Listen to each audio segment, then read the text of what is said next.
सारी कौम को तैयार करना है कि ये एक पाकिस्तान की तारीख में फैसला कुन वक्त है।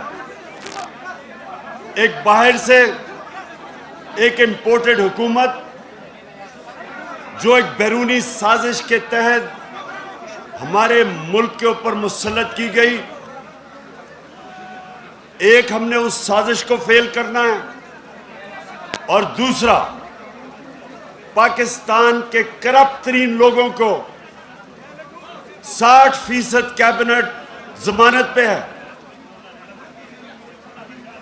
इस मुल्क के बड़े बड़े डाकुओं को हमारे ऊपर बैठाया, जिनमें से जरदारी और ये शहबाज शरीफ और नवाज शरीफ इस मुल्क के सबसे बड़े डाकू हैं। 30 साल से ये चोरी कर रहे हैं मुल्क में, चोरी करके पैसा बाहर इनके ऑफशोर अकाउंट्स हैं, इनके बड़े बड़े महलात हैं, इधर से पैसा चोरी करके बाहर लेके गए। ये लोग पाकिस्तान आते हैं लूटने के लिए और फिर वापस चले जाते हैं जिधर इनकी सारी फैमिली बाहर है, इनकी छुट्टियां बाहर है, इनका इलाज बाहर है, इनकी बिजनेसेस बाहर है। इन लोगों को हमारे ऊपर मुसल्लत किया गया। मैं ये समझता हूं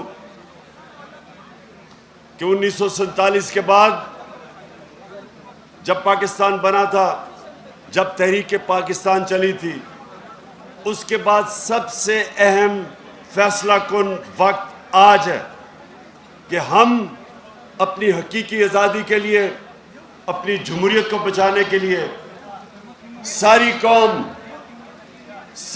कौम मुनज़्ज़म हो और इनका मुकाबला करें। आपको फिर बस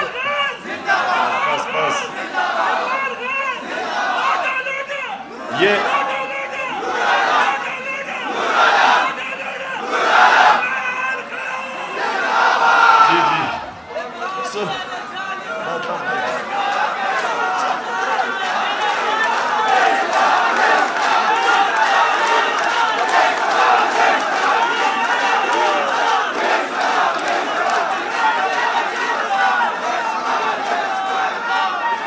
मेरे पख्तूनख्वा के कारकुनों, पहले जरा मुझे आपने ये मेरे से वादा करना है कि ये आपने अपने मुस्तकबिल की जंग लड़ने के लिए हर गली गली जाना है, मोहल्ले मोहल्ले जाना है, लोगों को इकट्ठा करना है। मैं इंशाअल्लाह अपनी कौम को निकालूंगा, इस्लामाबाद अपनी कौम को लेके आऊंगा और पैगाम दूंगा जो अमेरिका ने ये अपने साजिश के तहत इन लोगों को बैठाया है, अमेरिका को भी, कि ये एक आज़ाद मुल्क है, ये किसी का पुतला नहीं है, ये खुददार मुल्क है। ये वो मुल्क है, जब ये मुल्क बना था इसका नारा था कि पाकिस्तान का मतलब क्या, ला इलाहा इल्लल्लाह के नारे पे ये मुल्क बना था। किसी सूरत हम स्वाय अल्लाह के किसी के सामने नहीं झुकेंगे, हम एक आजाद मुल्क है। और दूसरी चीज कि ये जो डाकू हमारे ऊपर मुसल्लत किए गए हैं, जिन्होंने इस साजिश के साथ ये मीर जाफर मिलके इन्होंने ये साजिश की थी, ये डाकुओं को भी हम बताना चाहते हैं कि किसी सूरत हम तुम्हारी इंपोर्टेड हुकूमत को मंजूर नहीं करेंगे।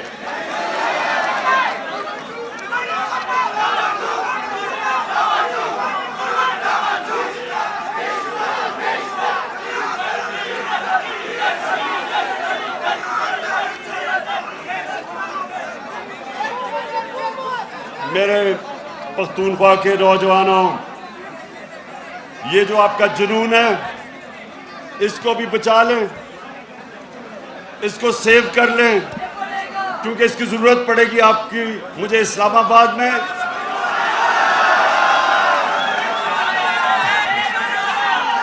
और उससे पहले जो आपने तहरीक चला रही है। अच्छा,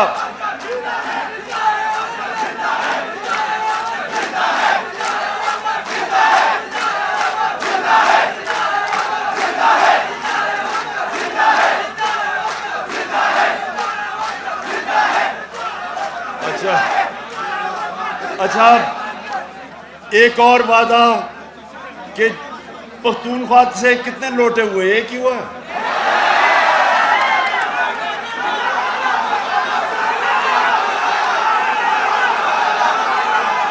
और तो कोई नहीं, एक ही हुआ। अब मुझे नहीं,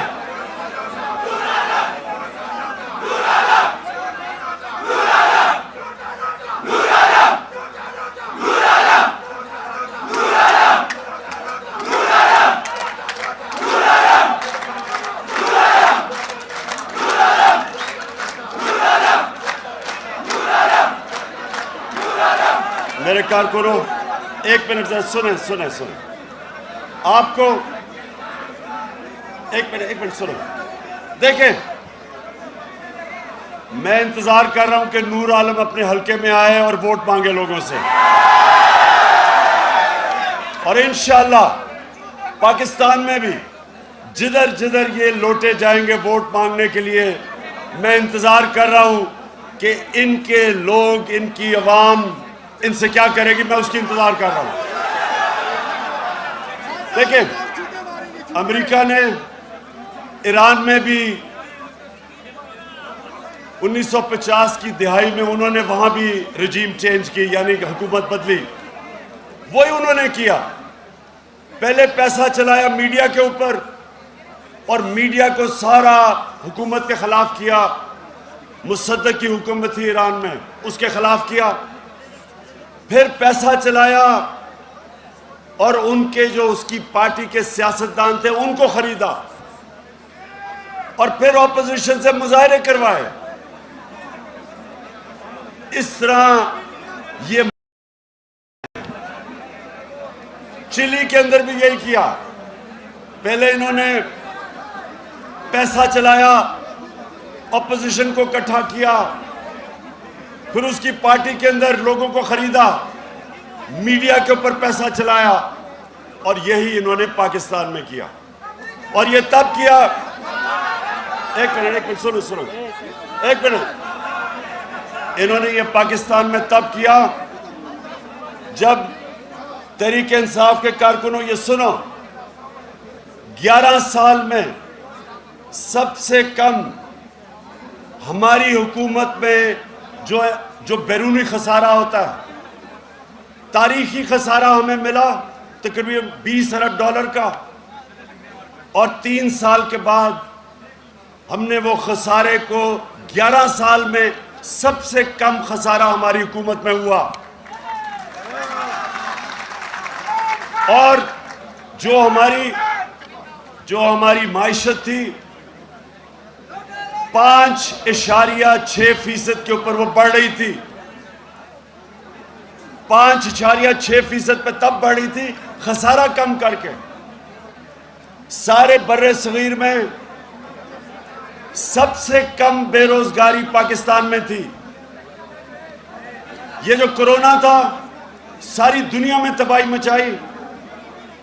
पाकिस्तान वो मुल्क था जो दुनिया ने मिसाल दी कि सबसे बेहतर तरीके से कोरोना वायरस का मुकाबला जिस मुल्क ने किया, टॉप 3 मुल्कों में, उनमें पाकिस्तान था, जिसने अपने लोगों को भी बचाया, वायरस से भी बचाया, अपनी माइशत को भी बचाया। उसके बावजूद, और ये वो गवर्नमेंट, पहली गवर्नमेंट हटाई गई है जिसके ऊपर कोई करप्शन के इल्जामात नहीं, प्राइम मिनिस्टर को कोई बाहर बड़े बड़े मालात नहीं खरीदे, कोई फैक्ट्री नहीं लगाई, कोई रिश्तेदारों को ऊपर नहीं लेके आया। और हमारी हुकूमत को साजिश से तब गिराया गया जब इनको पता था कि मुल्क इस हमारी गवर्नमेंट हर मुश्किल वक्त से निकल गई। जो महंगाई की बात करते हैं सारे, मैं आज भी कहता हूं कि दुनिया में सस्ता तरीन मुल्क आज पाकिस्तान है। दुनिया में सस्ता तरीन मुल्क है, क्योंकि आलमी महंगाई आई हुई है। सारी दुनिया में महंगाई है कोरोना की वजह से, और उस महंगाई के अंदर जो सस्ता तरीन मुल्क आज भी पाकिस्तान है। हमने डीजल और पेट्रोल की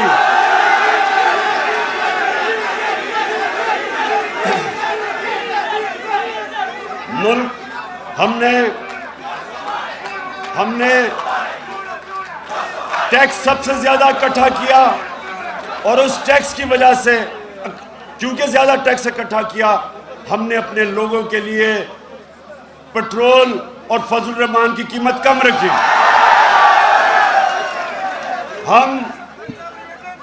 हमारी वो गवर्नमेंट थी जिसने सबसे ज्यादा किसानों को फायदा पहुंचाया। हमने किसानों को उनकी फसल की पूरी कीमत दिलवाई। हमने शुगर माफिया का मुकाबला किया, जो किसानों को पैसे नहीं देते थे और पैसे कम देते थे। पूरी कीमत भी दिलवाई, वक्त पे दिलवाई। किसानों ने अपना पैसा जमीन पे लगाया, और जो 5 बड़ी बड़ी फसलें थी उनमें से सबसे ज्यादा पाकिस्तान की तारीख की पैदावार हमारे जमाने में हुई पिछले साल।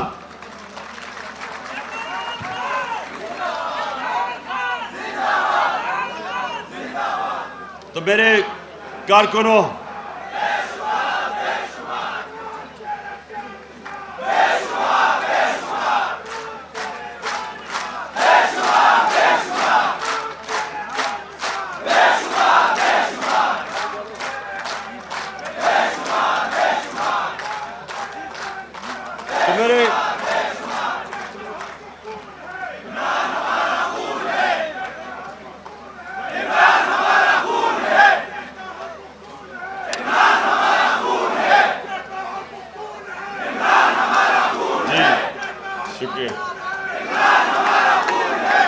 शुक्रिया।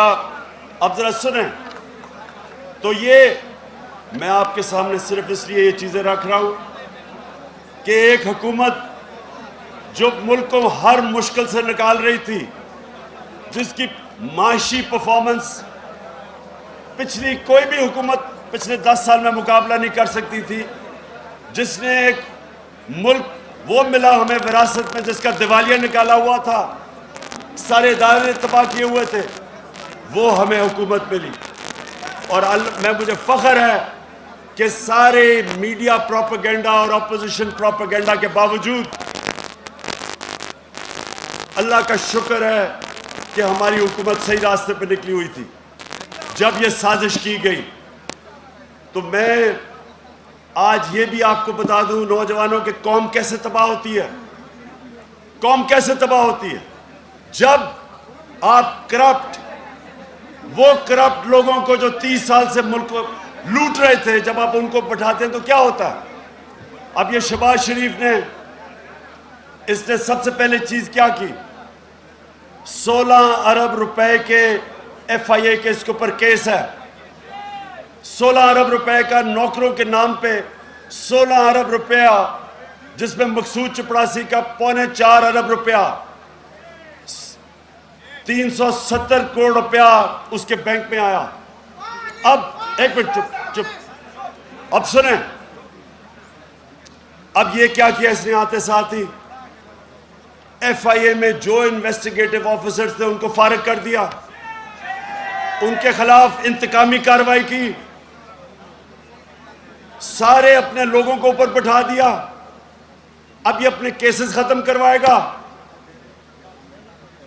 अब ये जब FIA को तबाह करेगा अपने केसेस बचाने के लिए, FIA और भी किसी ताकतवर डाकू को नहीं पकड़ेगी, वो सिर्फ छोटे चोरों को पकड़ेंगे, इदारा तबाह होगा। अब ये नैब को मुकम्मल तौर पे तबाह करेंगे, जिधर इसके बाकी केसेस पड़े हुए हैं। नैब तबाह होगी, एफबीआर को ये तबाह करेंगे, क्योंकि एफबीआर के अंदर ये टैक्स बचाना होता है। अपने आप को बचाने के लिए एफबीआर पे जब लोग लेके आएंगे, एफबीआर जिसने तारीखी टैक्स इकट्ठा किया, हमारे दौर में पाकिस्तान की तारीख में सबसे ज्यादा पैसा इकट्ठा हुआ है, क्योंकि हमने एफबीआर को मजबूत किया। ये उसी एफबीआर को कमजोर करेंगे, क्योंकि ये सारे टैक्स चोर बैठे हुए हैं। 60% कैबिनेट जमानत पे है, इन्होंने अपने आप को बचाना है, तो ये सारे मुल्क के इदारों को कमजोर करेंगे। तो होगा क्या? मेरे कारकुनों, ये सुनो, क्योंकि आपने जब तबलीग करनी है लोगों के अंदर जाके, आपने लोगों को ये चीजें समझानी है। होगा क्या? नबी सल्लल्लाहु अलैहि वसल्लम ने कहा था कि कौम तब मरती है जब वो छोटे चोरों को जेलों में डालती है और ताकतवर डाकुओं को नहीं पकड़ती। ये अब आपके सामने तमाशा हो रहा है। अब एफआईए हमेशा के लिए ताकतवर डाकुओं को नहीं पकड़ेगी, क्योंकि जिन्होंने ये शहबाज शरीफ को और इसके बेटों पे केस बनाए थे, उनके ऊपर इंतकामी कार्रवाई हो रही है। अब सारे बाकी एफआईए वाले डरेंगे कि कभी हम किसी ताकतवर को ना हाथ डालें। हमें पहले मुश्किल थी, सरकारी नौकर डरते थे जब हम उन्हें कहते थे कि जो बड़े बड़े मुजरिम पे हाथ डालो, तो सरकारी नौकर डरते थे, गवर्नमेंट ऑफिशियल्स डरते थे, क्योंकि उनको डर था कि ये वापस आके इंतकामी कार्रवाई करेंगे। अब ये साजिश के जरिए इसी शहबाज शरीफ और शरीफ खानदान को वापस लाया गया, और अब ये सारे इदारे इस मुल्क के तबाह करेंगे जो इन्होंने पहले किए हैं। कभी कोई गवर्नमेंट जो इदारे तबाह करती है, कभी दुनिया की तारीख में वो कभी ठीक नहीं कर सकती। और जब इदारे तबाह होते हैं तो मुल्क तबाह हो जाता है। जो गरीब मुल्क हैं वो गरीब इसलिए नहीं है कि वहां वसाइल की कमी है, वो गरीब इसलिए है कि उनके इदारे तबाह हो जाते हैं। वो ताकतवर डाकुओं को, मुजरिमों को नहीं पकड़ सकते, वो सिर्फ छोटे चोरों को पकड़ते हैं।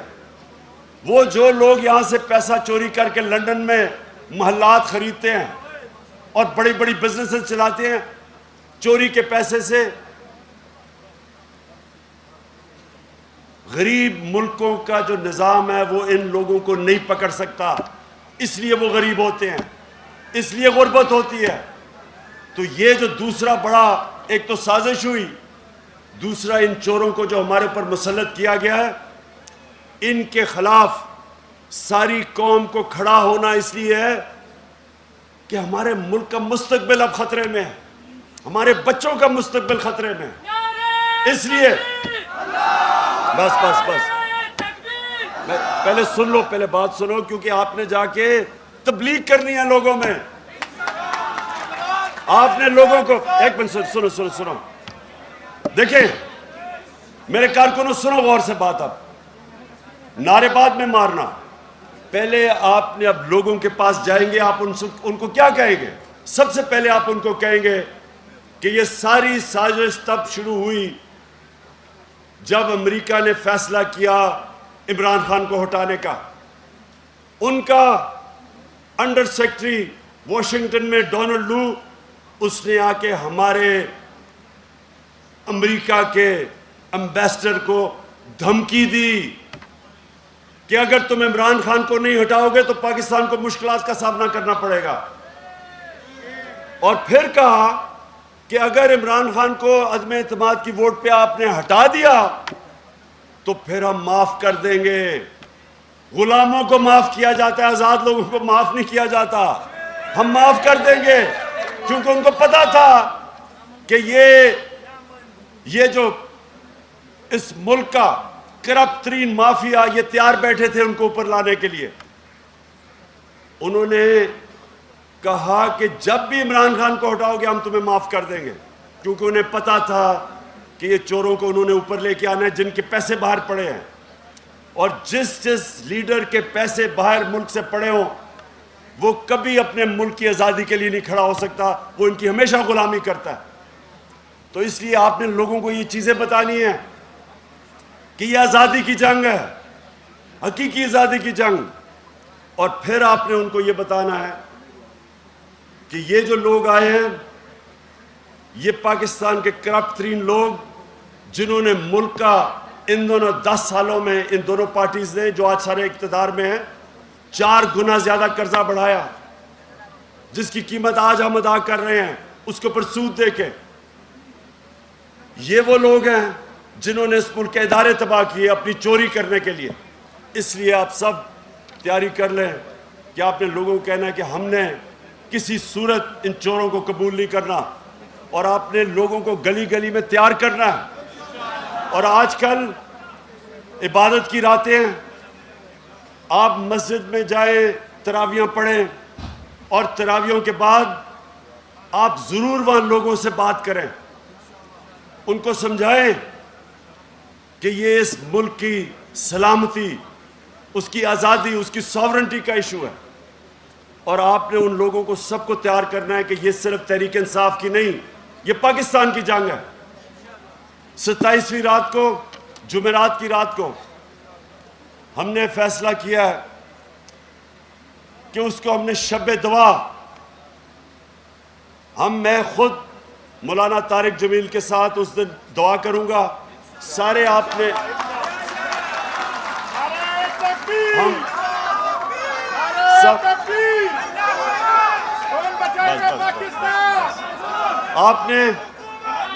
आप सब के लिए हम बंदोबस्त करेंगे, स्क्रीन्स लगेंगी वहां, उस दुआ के ऊपर सारे जिधर भी पाकिस्तान में, हम हर जगह के ऊपर हम वो स्क्रीन्स लगाएंगे। 27वीं की रात को 10 बजे हम सब अपने मुल्क की आज़ादी के लिए, सलामती के लिए दुआ करेंगे। इस मुल्क के मुस्तकबिल, अपने बच्चों के मुस्तकबिल के लिए दुआ करेंगे, और इसकी आज़ादी के लिए, और इन चोरों से आज़ादी के लिए।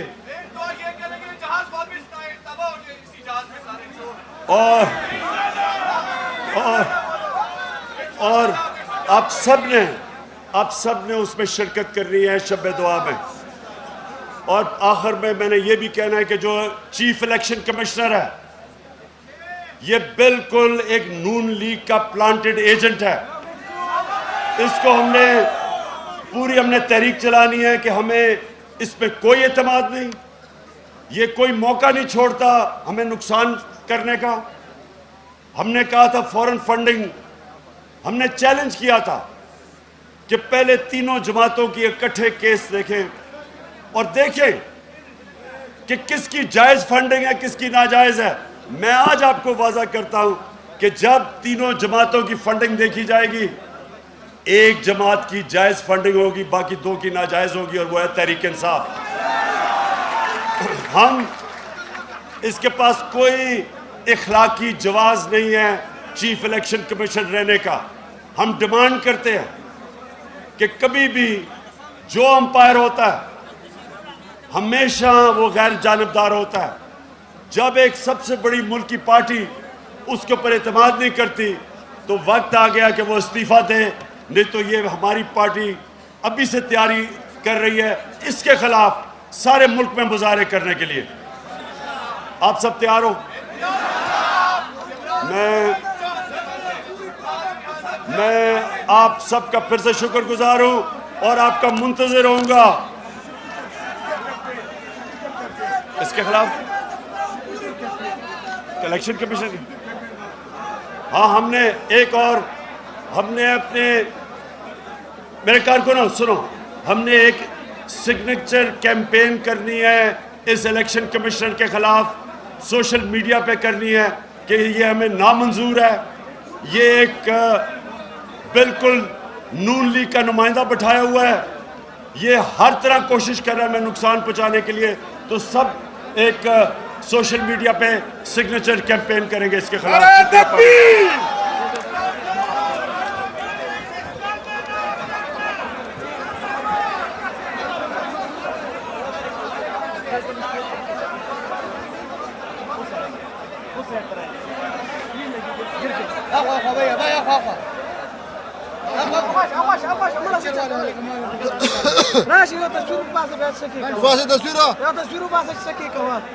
हाँ Zercho! Zercho! Zercho! Noga! Imported hukumat! Imported hukumat. Dawa wakazi najaz wapas rani shikha.